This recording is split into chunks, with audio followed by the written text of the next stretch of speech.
And hey, here we are live on Bowls.tv. I have my Apple TV remote here. I'm going to turn up the sound. Oh, the sound is there, but it's not coming from the TV. It's coming from my iPad. Oh, there's nothing like preparation. How do I turn this down? Sound is there. Ah, the wrong way. Okay. The iPad has the show. The Apple TV has the show. The laptop has the show. Everything has the show. You have the entire show. So it's been a very interesting a couple of weeks as we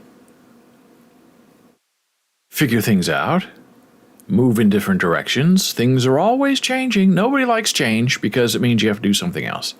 But the only thing you can count on the world is that nothing is going to stay the same.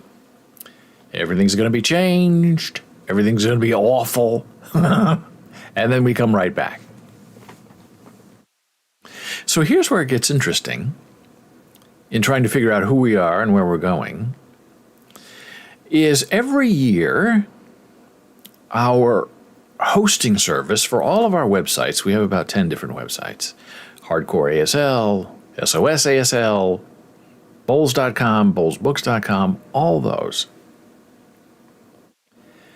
And we've been with the same hosting service, Pair Networks, I've been trying to calculate how many years we've been with them. I think it's at least 15. And they've done a wonderful job. And Pair also is the hosting service for Libsyn. And as I understand it, Libsyn, the podcasting monolith, was doing so well that Libsyn purchased Pair.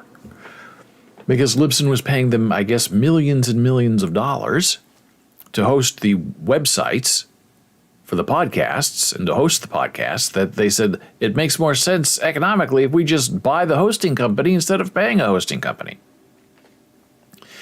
And also my domains are also with PairNick. I think they call it something else now, but I've always known it as PairNick. So for 15 years, every January, we pay a lot of money, one fair shot, for yearly hosting of our websites. And it's been rock solid. It's been very good, very fair, no complaints, except for one thing. When I first started with Pair, there was and I'm going way back in time, there was a salesman there, I believe his name was Mark, very lovely, loved what we were doing, gave us a big discount, 25%. And that's always what you need to do, at least back then, is when you saw a hosting company, were thinking of going there, you talk to billing. If I pay you in a year at a time instead of monthly, is there a discount? Oh, maybe there is, maybe there's not. Sometimes it's 10%, sometimes it's as high as 25%. And then one year, many years ago, our contract came up again, and I, every December, would email Mark and say, hey, sign us up for another year at 25% if you would. And he would, and we did. And then, as things change, Mark no longer worked there. And some other woman was now in charge of my account. I didn't know her. She never introduced herself to me. Not that I spend millions of dollars a year, but for us, it's a lot of money. And she said, I'm not giving you 25%. I'm giving you 16%. Best I can do. And I said, is Mark around? I'd like to. Well, Mark's no longer here. You're dealing with me now. Okay? I'm the customer. You're talking to me that way. This was years ago. So I thought, okay. Because it is a big hassle to move from one hosting company to another hosting company. If you want to do it the right way, the careful way, and do it yourself. You have to disconnect from there. You have to move all of your DNS entries to another host, which is not a big deal, but it takes time. And then you have to upload all your local files to a whole new server and set all of that up. And then you're going to lose email for a day or two. And then you're going to maybe lose contact with websites up to 72 hours for a day or two, because there's this thing called DNS propagation. And DNS entries are how you know where your mail goes and gets to you. DNS entries are how the internet knows how to find where your website is located. So it's all very technical. And for a while there, every year we were moving to a new host because there was a better deal, cheaper price. This was in the very early days of the internet. So it was just like a yearly consumption of a week of your time in December, which was good because at the end of December is a good time to move all your stuff because most people are just disconnected. They're not around. They don't care. They're out doing their own stuff. They don't want to have anything to do with you or anything on the internet. Not so much true anymore, but back then, that's how it worked. Okay. So, every year for years, 10 years, 12 years, however many years, at 16% discount for a yearly payment, we kept upping our hosting. And every once in a while I say, hey, can you do better than 16%? No, that's too much anyway. But because you're a good customer, we'll leave it. Hey, I'm on a slow server. Could I be upgraded to the new server? I know I'm on spinning disks. Could I be moved over sideways to a SSD server? No, that's more expensive.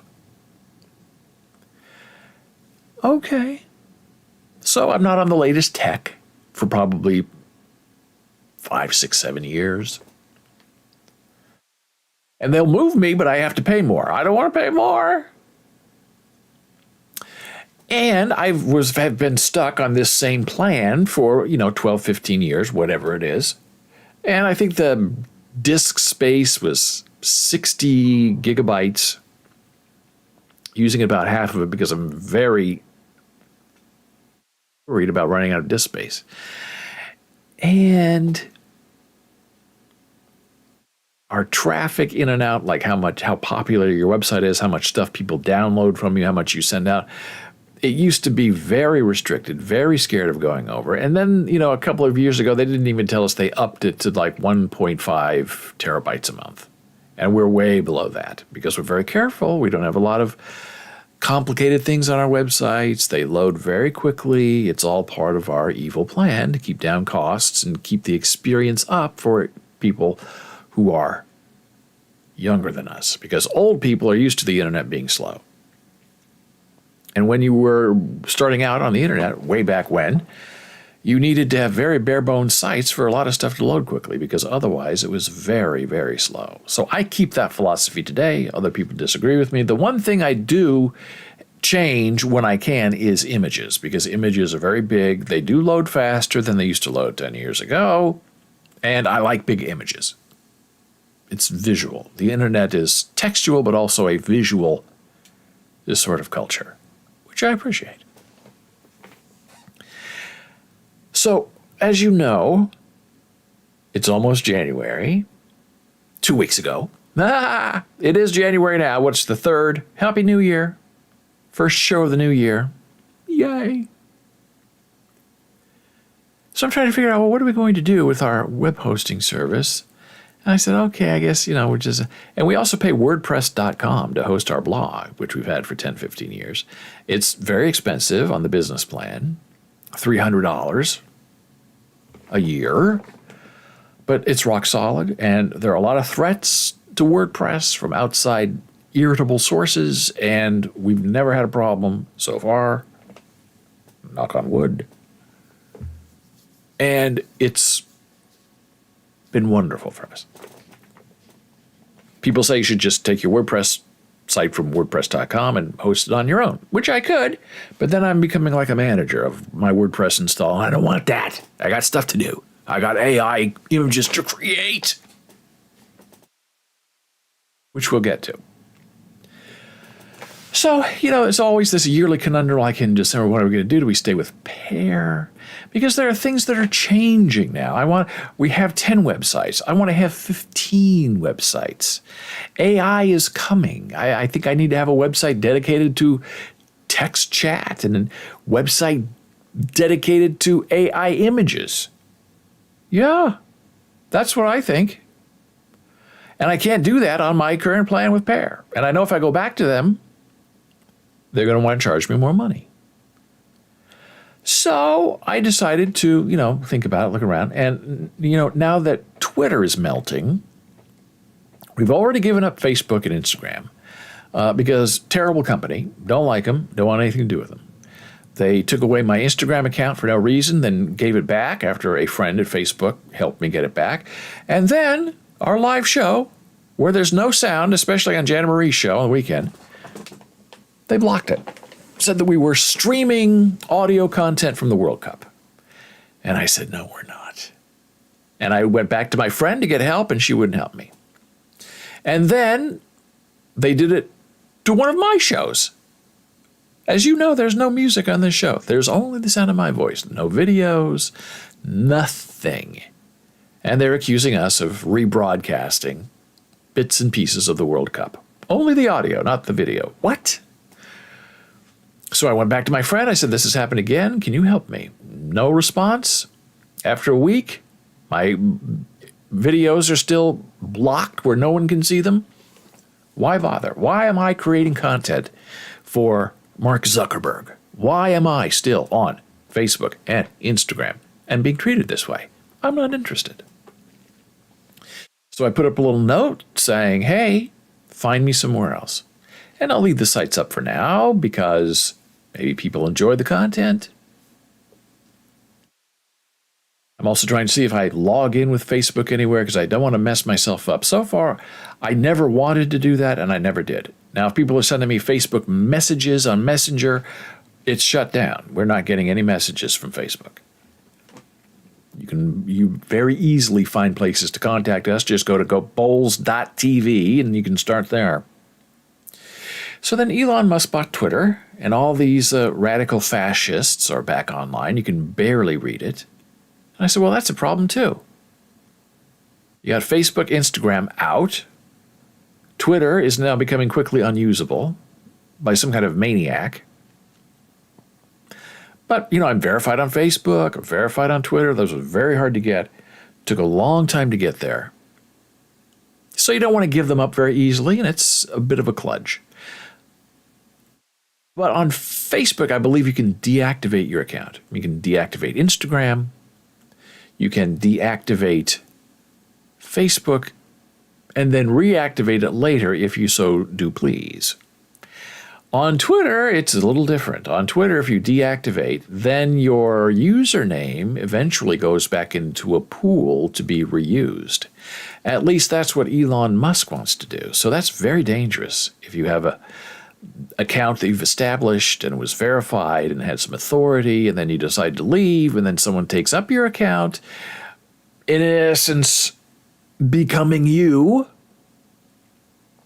and that's a problem with impersonation and with content retrieval and respectability. So you think, well, I don't really want to, stay on Twitter longer than I have to. And some people say you just have to up and leave. Close it down, let him do whatever he wants to do. Other people say, well, I'll stay for a while and see what happens. And other people say, well, I'll stay, but I'll just go kind of stagnant. So I've decided to kind of go the stagnant route, which is I try not to post any new content on Twitter. I post content from my post.news account, which I'll show you in a moment. So people can read what I'm doing, and I'm sort of training them to not find me on Twitter anymore, but go find me on post.news. I am also on Mastodon. That's very interesting to me. Federated servers. Now, a federated server is something very unique and a little disturbing because if they're not run right, you have thousands of little mini Elon Musks determining on their instance of the Mastodon server what goes. So if your admin doesn't like what you're saying, your admin can kick you, block you off. Now you can go to a different Mastodon server and start all over again. But they are little mini universes. So you got to pick the right server that has the right terms of service. There was one that had to do with images that I was interested in joining. They put me through an interview process, which was weird. Then they said, well, no crypto art, no NFT art. Okay. And I said, well, what about, AI art? Well, you can put that up, but most of our members are real artists, not AI artists. And so you have to identify your work with the following hashtags every time you post something. And it was like 7 hashtags. And I thought, well, I don't want that. So I found this other sort of spin-off server from a couple of big servers. And so far, it's been really great and fine. Now, why am I talking about Mastodon? Well, Mastodon is getting a lot of influx from former Twitter users. And they're trying to get on, and these instances are getting overloaded and crowded. And I asked some kind of technical question about something, and somehow it got propagated to the technical nerd group, and I'm a technical nerd, so it's not an insult. The technical know-it-all nerd group who answered my questions, were very helpful. We went back and forth. Wonderful. And then I was watching them talk about Mastodon and how it's expanding and lots of incredible things are happening. And what are we going to do? How do we keeping up? And I guess one of the admins for Mastodon said, well, we and some of our friends were getting overwhelmed on our current servers. And so we moved all of our hosting, web hosting, to Hetzner. Now, Mastodon was created by a German, and these were, I came to realize, German instances of Mastodon. And the fact that they moved all of their servers over to Hetzner was very interesting to me. And then there's a Hetzner group on Reddit, and I thought, what is this Hetzner that people speak about? And so I went and took a look. And this is what I found. Hey, Hetzner is a German company, a German hosting company. And they have a couple of cloud server locations in the US now. They're now in the West Coast, and they are in Ashburn, Virginia, and they also offer web hosting services. So I'm looking at this. I'm looking at their prices.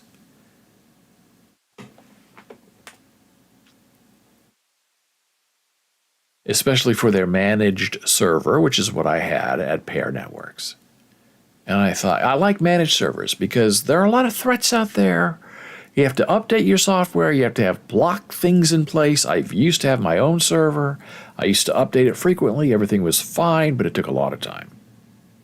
I don't really want to deal with that. I want to deal with content. Let them worry about the attacks. So I thought, hey, now, wait a minute.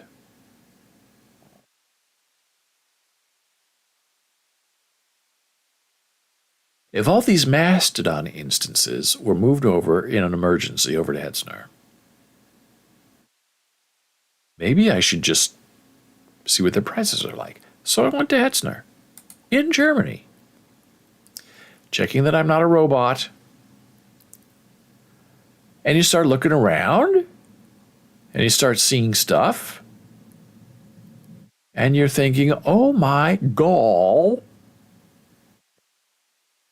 Look at the stuff you can get for an incredible price. For an example,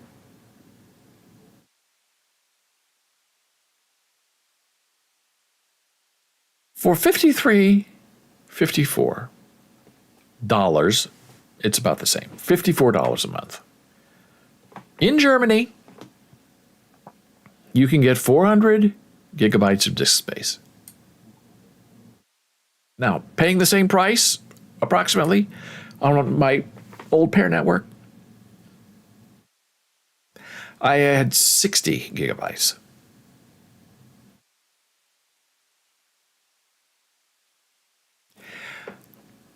That's a big difference, right? That's a big difference. 16 gigabytes of RAM. You want to go up a little higher, you can get guaranteed bandwidth, a 512 gigabyte disk, 64 gigabytes of ECC RAM. And I'm thinking to myself, middle of December, Pair is coming up for renewal. They have not been very nice to me in the billing department, sales department. Billing's nice, support's fabulous. Sales, not so much. I can get almost 4 to 5 times more of everything if I move all my stuff over to Hetzner. And I'm paying really pretty much the same price. And I don't have to pay all of it to get that price in January for a year. I can pay month by month. In fact, Hetzner does not offer any discounts. They say, our prices are so good, we have great equipment, we don't need to give a discount. And you can pay for a year if you want to pay up front, but otherwise, just pay us monthly because it's the same price. So if you're working on budgets, if you're trying to move things, you don't want to get slammed with, a big bill in January, you just go to a place like Hetzner. So I thought, well, wouldn't that be interesting? What if I moved all of our stuff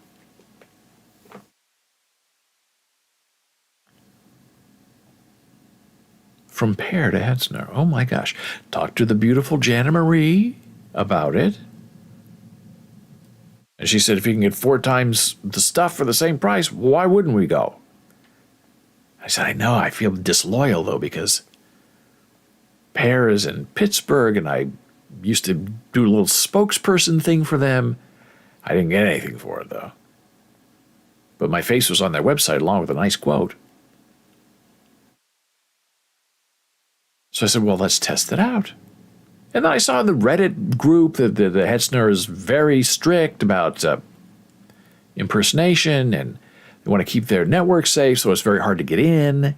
And they deny a lot of people because they're international.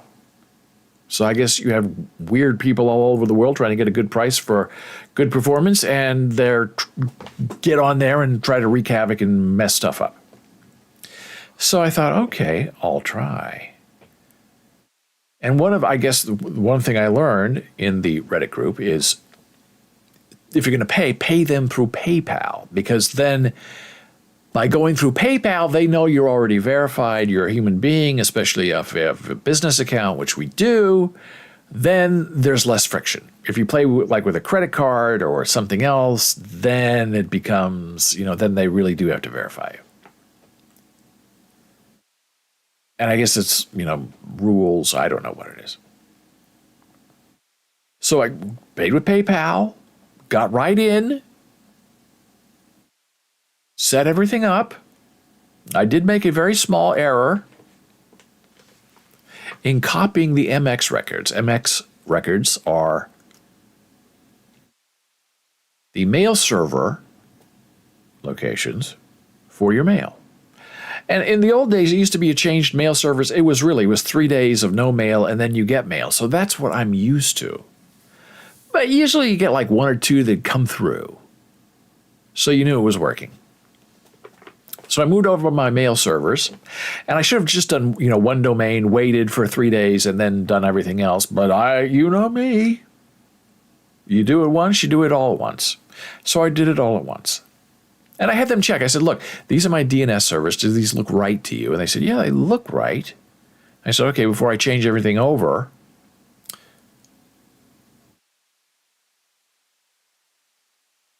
I want to make sure it looks good. Yeah, it looks good. So I did. And it turns out that I didn't get any mail for 24 hours. I said, that's impossible today because I know these mail servers say 3 days like they did 20 years ago, but but to get nothing in an hour, there's a mistake. So I emailed Hetzner. Now they're 5-6 hours ahead of me. So, when I talk to them at 6 in the morning when I get up, they're wide awake and they answer right away. When I write to them at 5 o'clock at night, they don't answer. So I learned, you want to talk to Hetzner, and you're on the East Coast, talk to them at 5, 6 in the morning. And then they'll go back and say, oh, you need to put a trailing period at the end of your NS servers and at the end of your mail servers. I said, I remember that now. And some, like Pear, strip out that final dot, that final period. So I went back, put everything save, save, save. And within, I'm telling you, 60 seconds, all of our mail started flooding in that had been bouncing for a day. Fantastic. So once I got that solved, it was like rock solid. I'll show you. So here we go. Let's go to Bowles.com.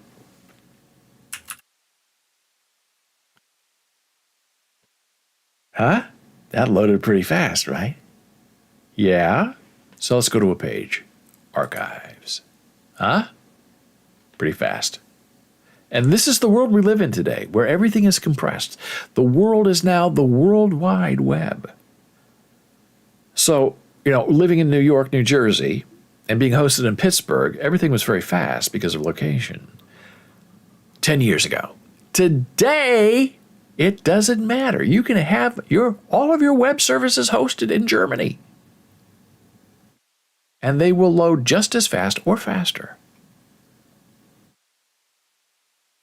for you in New Jersey as they did when they were loading from Pittsburgh. So I'll find something here that has a lot of images so you can see how fast this loads.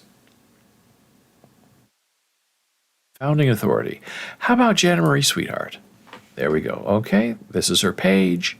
These are her images. And as you can see, I'm scrolling. A lot of images, and they've all loaded.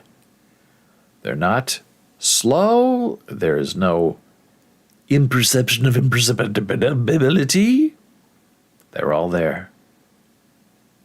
And that's what happens. So I say to you, don't be scared of changing web hosts. I used to do it every year. It was a big ordeal, a big rigmarole that kind of always ruined Christmas.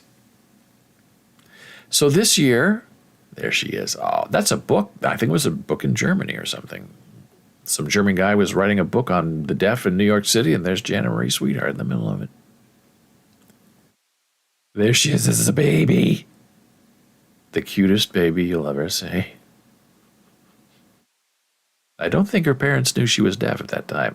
They didn't find out till she was 5 years old that she was deaf. So the first 5 years of her life, she didn't have a language. It's in our book, Hand Jive. Hey, speaking of Hand Jive, let's go to Bowles Books. All the Bowles blogs, images you see are loading from Bowles.com, which is now coming to you live and in person from Germany. So let's look for American Sign Language books. Look for Hand Jive. Hey! Jana Marie! Hello, baby. Jana Marie. Jana, sweetheart. Yay, she's here. I find it hard to sign in this little window, so that's why I went to the big thing. But you use what you have. So you click on Hand Jive. Meow, meow, all of this. This is not what I'm looking to show you. Download our Hand Jive book for free. Now, I scanned our Hand Jive book, every page of it. There, Jana Marie. I love your lights flashing. I see you signing all good. Yay, Jana Marie. I love the lights. Thank you, baby. Yeah, they go on, they go off, and because of our focus issue, the lights back there are sort of blurry, which I like. I'm crisp, I'm sharp. Back there, out of focus.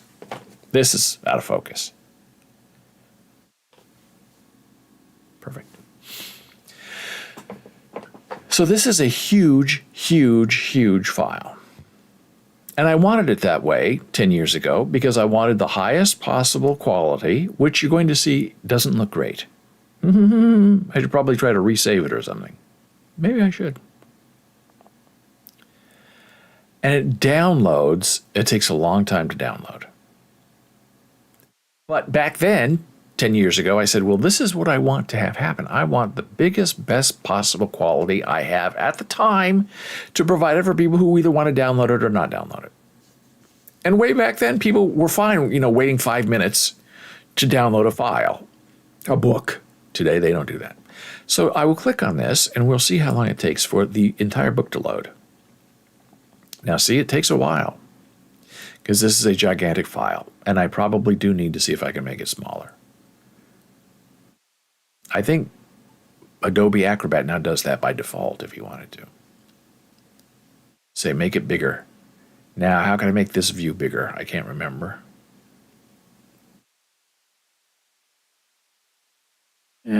So this is our book, and you can download it for free. Some people, one of Jana's students who went on eBay and bought an old copy from someone, brought it to class, had Jana Marie sign it. Now that's fun. But if you want it for free, want to read something, there you go. And you're reading this, all compliments of us and the good folks at Hetzner, delivering it to you live and in person from the great country of Germany. So that got me to thinking a little bit about where we are and how the world works. So I used to have my web services, our web services, served from Pittsburgh. Our Human Meme podcast is still served from Pittsburgh. Our DNS records, our domain hosting, is still serving from Pittsburgh. Our email from the Google all over the world, California, I guess. We also have Proton as our drive provider, our calendar provider, and our mail provider. And one day we will move everything over from the Google to Proton, because Proton we have already paid for with lifetime subscriptions when they first started out. And Google we pay still every month. And Proton is hosted in Switzerland. So that is a lot of fun. So we have our websites are in Germany, our DNS is in Pittsburgh, our mail is in Switzerland, and probably Los Angeles. So that's okay as the world compresses and gets tighter and smaller. We appreciate where we come from, we know where we're going, and we cross our fingers we get there without killing ourselves. And I have to say, I was very happy to learn because, we had like a day where I was panicking, where I had no email. The websites were up, but the email was down. And so we have Discord on our Discord server. So we told people, hey, if you're trying to reach us on our Discord server and, not through email. And so it was a bit of a salvation. And if you want to find out about our Discord server, here's where you can go. Getting larger every day, more people showing up to join us, doing some AI work, having some fun, chatting, learning, tutoring, tutorialing. It's all there, live and in person. So as we try to figure out now with the federated universe against Elon Musk and all the other bigwig types. So on one side you have, a Mastodon and Post. And on the other side you have all the big heavy hitters. Facebook, Instagram, Twitter. So that makes me want to take a little bit of a deeper dive into what's happening and what's coming up. Now let me show you, just so we can, my Mastodon account. So this is my Mastodon account, and I actually like this quite a bit.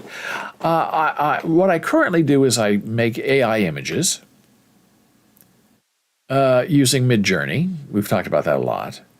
I deal with people who say, oh, you're not an artist, you're just a person who types, and you get back results. I'm going to write an article about that, I believe, for Bowles Blogs. But what they're saying is not true. It's unkind, it's mean, and laughable in many areas because these people think they know the history of art. And as I tell them, there is nothing new in art anywhere. It's all already been done. It's all already been imagined. It's just that a lot of people you speak to don't know the history of their own art culture. So they make these terrible assumptions and accusations that are just really terrible. So this is Mastodon, where you can post a little hello, and I post I post, like, let's say today I did quilt cats. AI, posted on Post, which I'll show you. I posted it on Mastodon. Now, Post, you can post as many images as you want. I usually do like 6, 7, 8. On Mastodon, you're limited to 4, and you're limited to, it seems, 500 characters, which is twice as much as Twitter, but not as much as Post. Post wants you to write books, and they make it possible.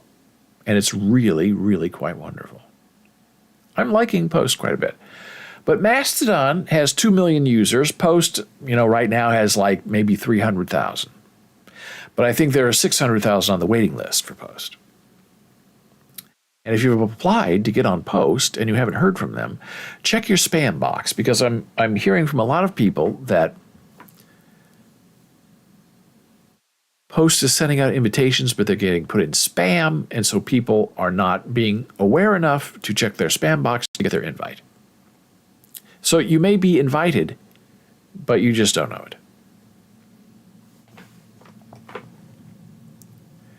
So this is what's going on. As you can see, if I can maybe move this over a little bit, that my cat article, my quilted cat article, is going up by leaps and bounds. Now, what is my, this is another complicated thing. This is my Mastodon email address right here. @bowles@masto.ai. Now, there's people. I asked Hetzner. I said, "Look, I know you guys did a lot of work with Mastodon. Can I run my instance on my server?" And they said, "Well, you have a managed server. We're getting a lot of requests about that. Keep checking back. We don't know yet." Okay. So this is my profile. You can follow me. I follow you. I'm following 1,000 people. I have 667 followers. Now, my philosophy is if people like my stuff, I'll follow them. Or if they follow me, I'll follow them. And there's this tool where you can use that will find all of your Twitter followers who have a Mastodon email address in their account, on their Twitter account. And then you can follow them via your Mastodon account. And it all does it with the API for Mastodon and API for Twitter, and it's all invisible to you. You just sit there and watch it run. It's fantastic. So just like this is following me, and see, I'm already following, because I think this is one of the persons that I brought in today. So here's Post. This is what Post looks like. It's very early. Mastodon's been around for several years, so they're caught up. They're updated. Post is starting from scratch. And they've had some investments from some big companies. Did a wonderful job. But you can't block people yet, and there are already trolls on there. They can be blocked, or they're harassing you, but sometimes, when I'm posting AI images and we're all having a wonderful conversation, and then you get that one person who shows up and says, well, I have a friend who says that AI art is stealing. Now, who wants that? Go poop on your own page. Don't come into my house and poop on my floor and expect to get a response. I used to try to engage them and said, you're completely wrong, but they don't care because they're not there to be proven right or wrong. They're just there to annoy you. That's the definition of a troll. So we need to have block. You can mute people right now, but that doesn't do any good because muting only turns them off for you. Blocking means they can't read your stuff or comment. They're out-and-see. Right? It's important. So that's allegedly coming soon. I think they're doing a whole revamp of the site, which will bring dark mode and a lot of other requested features. I think it's called Picasso. It's supposed to be coming sometime this week. So here's an example of my cats. Quilt cats. I posted this morning. Click on it. There they are. None of it's real. It's all fake. It's all AI. It's all the uncanny valley coming home to you. That's a cute one. So you just put in a text prompt and you get back these images. And people say, well, that's not real. That's not appropriate. So here you go, like Mr. Bruno. So many photos, cool. Okay, so you can go over here. You can report Mr. Bruno, but you don't because he's not being abusive. Or you can mute him. But if you were causing trouble, muting him only mutes him for me. That means everybody else can still see that person giving you a hard time. These are really beautiful. Thumbs up. Thank you. Now I have to reply.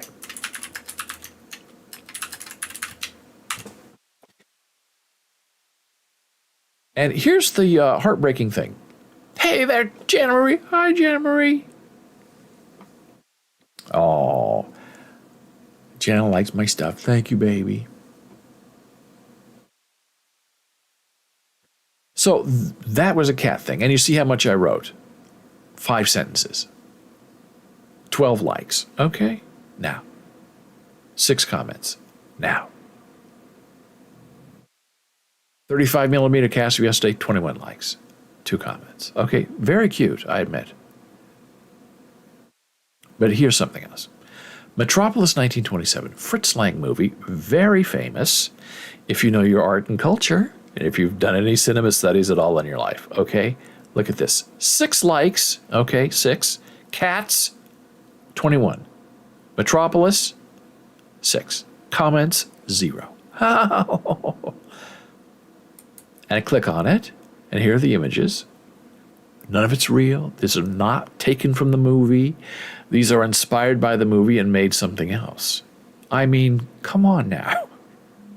Completely fabulous. And not one comment from anybody. People liked it, which I appreciate, and when they like, I follow them. I'll give you another example. Bob Keeshan, Captain Kangaroo, Romantic Cats, get 11 likes. Nosferatu, 9 likes, 11 conversations because it turned political. That's okay.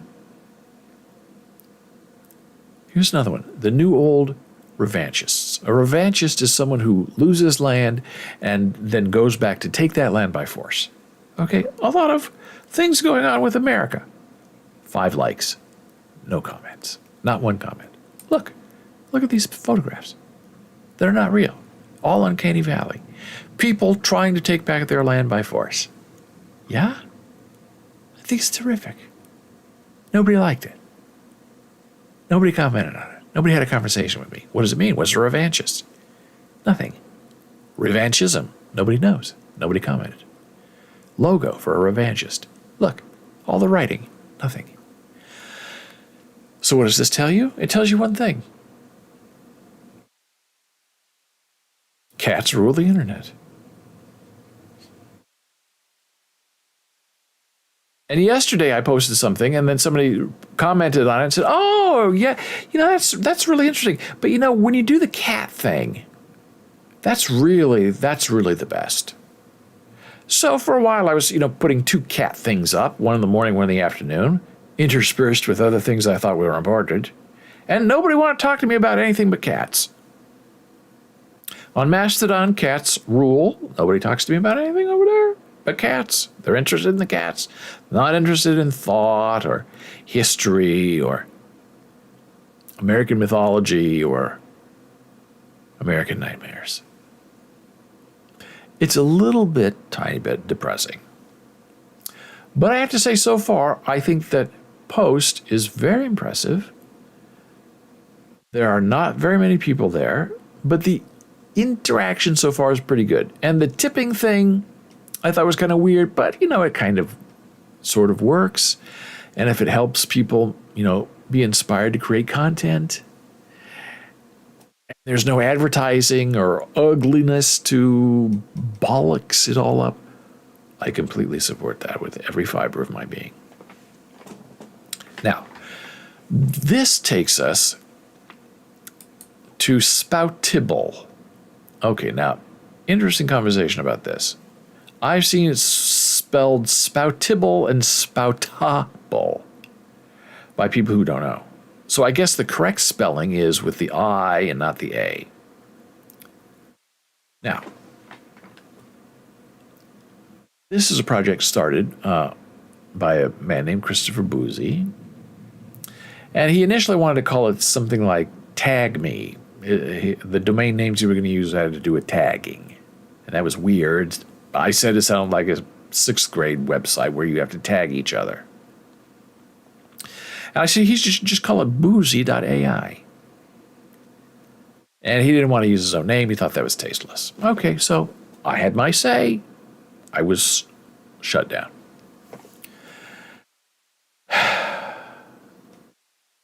So then he had some kind of contest, I guess, where people would give him a name, and then he would decide which one he liked best, and then that would be the new name of his social media network. And he's debuting, as you can see here, in 27 days.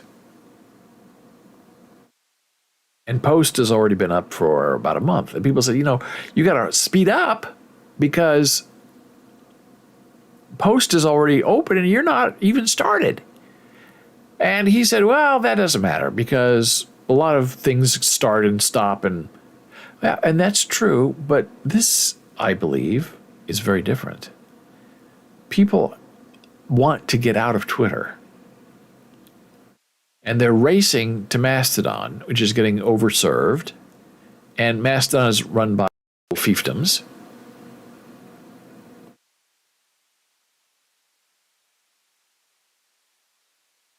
And Post is Twitter-like, Medium-like as well. But not everyone can get in. Now, here's what I don't understand about this Spoutibble. I think Spoutibble is a terrible name. And the idea is you're supposed to spout off to each other. You spout off to the world. Okay? No. Because it's negative. If you want to spout off, that's going on with Twitter right now. That's what it's become. A place where people spout off at each other. So strike one. Strike two is not using Boozy AI. And strike three is, why in the world would you pick the Twitter fail whale as your logo? I mean, absolute instant freaking fail. I don't understand it.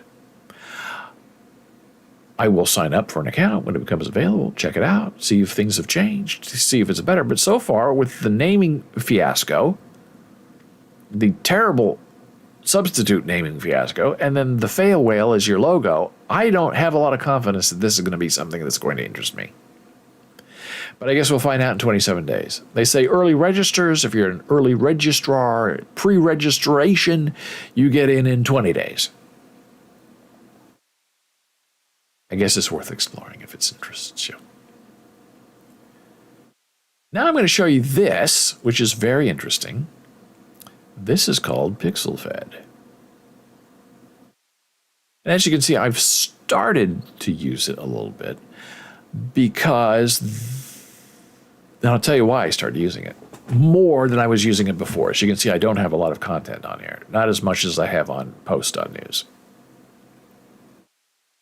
Why is that locked? What does that mean? Sensitive content. Oh, an assassin with an AI rifle. Oh, yeah, that's my Lee Harvey Oswald thing. Okay. I did that. They didn't do that. So here's what I want to say about this.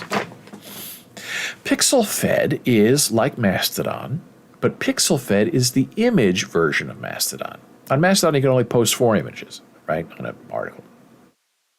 But on PixelFed, you can post up to 10 images. As you can see, these are all unique images, not the same that I post on Mastodon and on Post. Sometimes the text is the same because that doesn't matter.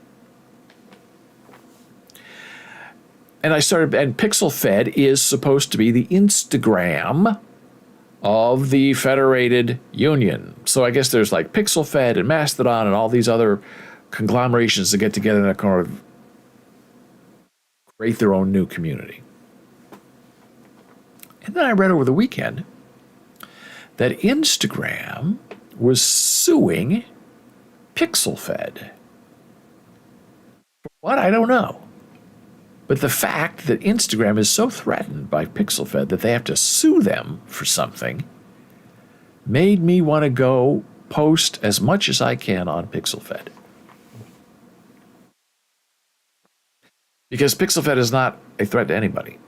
PixelFed is saying, well, maybe we'll charge $15 a month to see what happens so we can afford to, compete in the marketplace, which I think is fine. I think that's a good idea.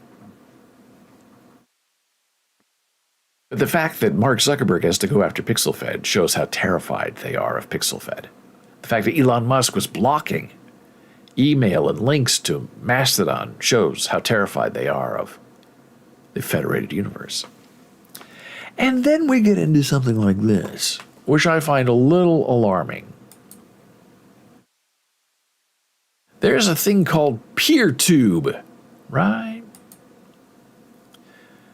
PeerTube is supposed to be a competitor in the Federated Universe to YouTube, where you can watch videos, upload videos, live stream. I'd love to have this live stream. But on PeerTube.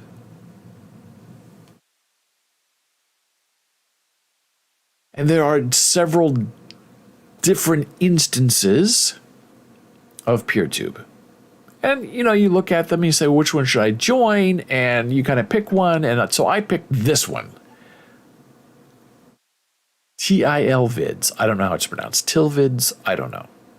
Televids. Maybe that's what they're going for. I don't know.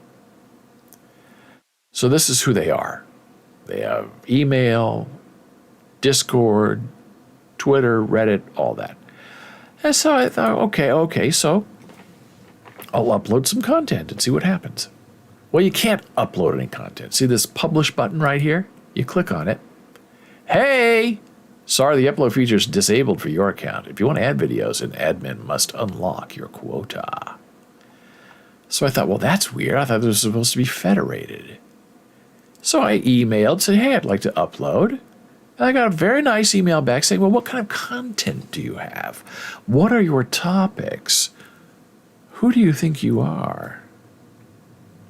And I haven't answered it yet because I've kind of realized, oh, here we go. This is like the Mastodon image thing.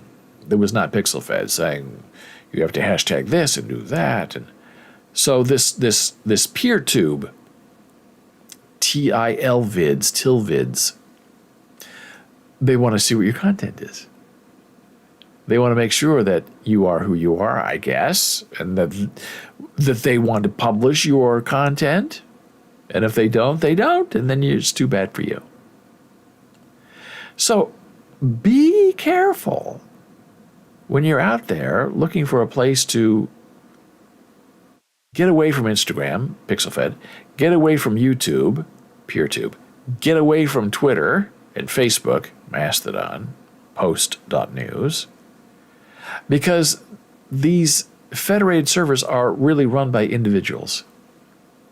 They're not run by big companies. They're run by individuals who are gatekeepers and, depending on how they treat you, are little mini Elon Musks, where they decide what goes on their server, they decide what gets published, they decide that and this, and in between, you're on your own. So it's a very interesting conundrum. So do I write back and say, well, here is my content. Please let me publish to your server. Do I really need that? Probably not. But should I do it anyway just to be part of the team, the federated PeerTube team? I'm already on Team Mastodon and PixelFed. But I understand PeerTube is different. When you're uploading content like video, it's big files. And this one, not all of these PeerTube federated places allow live streaming, but this one that I connected to does allow a live stream. So I don't know if that's possible, but it's very interesting. So that's our show today. We had a very interesting conversation about federated uses of the internet, replacements for all the major social networks with the next version of social networking. We talked about the World Wide Web getting more compressed, hosting all of our sites now in Germany and not Pittsburgh. So I thank you so much for being here. I've enjoyed our time together, and I will see you again next time. Be in touch.